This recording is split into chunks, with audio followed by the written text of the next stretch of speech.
বিশ্ব ইতিহাসের শেষ সময়ের অন্যতম ভয়ঙ্কর বিষয় হলো ফিতনা। তিনটি আলাদা এবং একাধিক বিপদ যা মুসলিম উম্মার জন্য হবে অত্যন্ত কঠিন।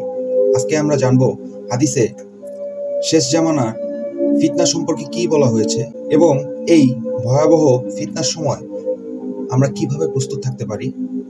রাসূল সাল্লাল্লাহু আলাইহি ওয়াসাল্লাম বলেন, ফিতনা এমনভাবে আসবে যে তারা এসে আমাদের দরজায় কড়া নেড়ে বলবে, আপনারা কি আসলেই ঈমানের পথে চলছেন?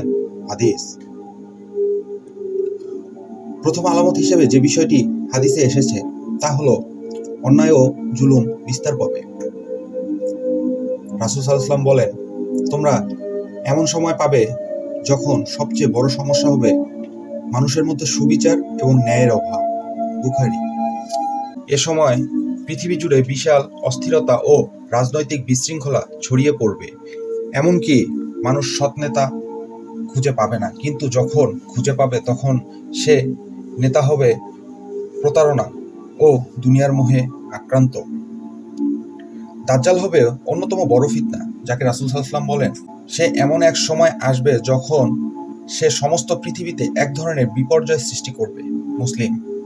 দাজ্জাল একজন বড় প্রতারক যে মানুষের বিশ্বাসে ফাটল ধরাবে। এ সময় মুসলিম উম্মার জন্য সবচেয়ে বড় পরীক্ষা হবে দাজ্জালকে চিনে নেওয়ার ক্ষমতা। হাদিসে এসেছে, যে ব্যক্তি দাজ্জালকে চিনতে পারবে না সে সর্বাধিক ক্ষতিগ্রস্ত হবে। ইমাম মাহদী আলাইহিস সালাম, যিনি শেষ সময় পৃথিবীতে আসবেন, তিনি ন্যায়ের শাসন প্রতিষ্ঠা করবেন। রাসূল সাল্লাল্লাহু আলাইহি ওয়াসাল্লাম বলেন, ইমাম মাহদী আমার বংশধর হবেন এবং তিনি পৃথিবীতে এমনভাবে ন্যায় প্রতিষ্ঠা করবে যেন পানি মাটি ভরপুর করে দেয়। তার আগমনের আগে পৃথিবী জুড়ে যুদ্ধ ও বিশৃঙ্খলা ছড়িয়ে পড়বে। এ সময় ইমাম মাহদী আলাইহিস সালাম কাবা শরীফে বায়াত গ্রহণ করবেন এবং মুসলিমদের সামনে নেতৃত্ব দিবেন।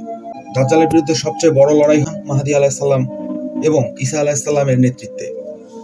ঈসা আলাইহিস সালাম আকাশ থেকে অবতরণ করবেন এবং ইমাম মাহদীর পেছনে নামাজ পড়বেন। এ সময় দাজ্জালকে পরাস্ত করতে তারা একত্রে কাজ করবেন। রাসূল সাল্লাল্লাহু আলাইহি ওয়াসাল্লাম বলেন, ঈসা আলাইহিস সালাম ফিরে আসবেন এবং তিনি দাজ্জালকে পরাজিত করবেন।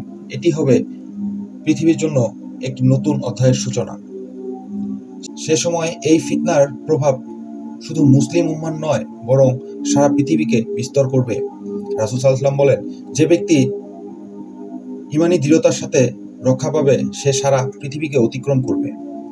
আমাদের দায়িত্ব ফিতনার সময় ঈমানের পথে চলা, আল্লাহর হুকুম মেনে চলা এবং অশান্তির বিপরীতে শান্তি প্রতিষ্ঠা করা। আল্লাহ আমাদের সবাইকে ফিতনা থেকে রক্ষা করুন এবং আমাদের ঈমানকে তাকওয়া পথে দৃঢ় করুন। আমরা যেন এ সময়ের প্রস্তুতি নিতে পারি এবং আল্লাহর সহায়তায় শেষ সময়ে সঠিক পথে চলতে পারি। আমিন।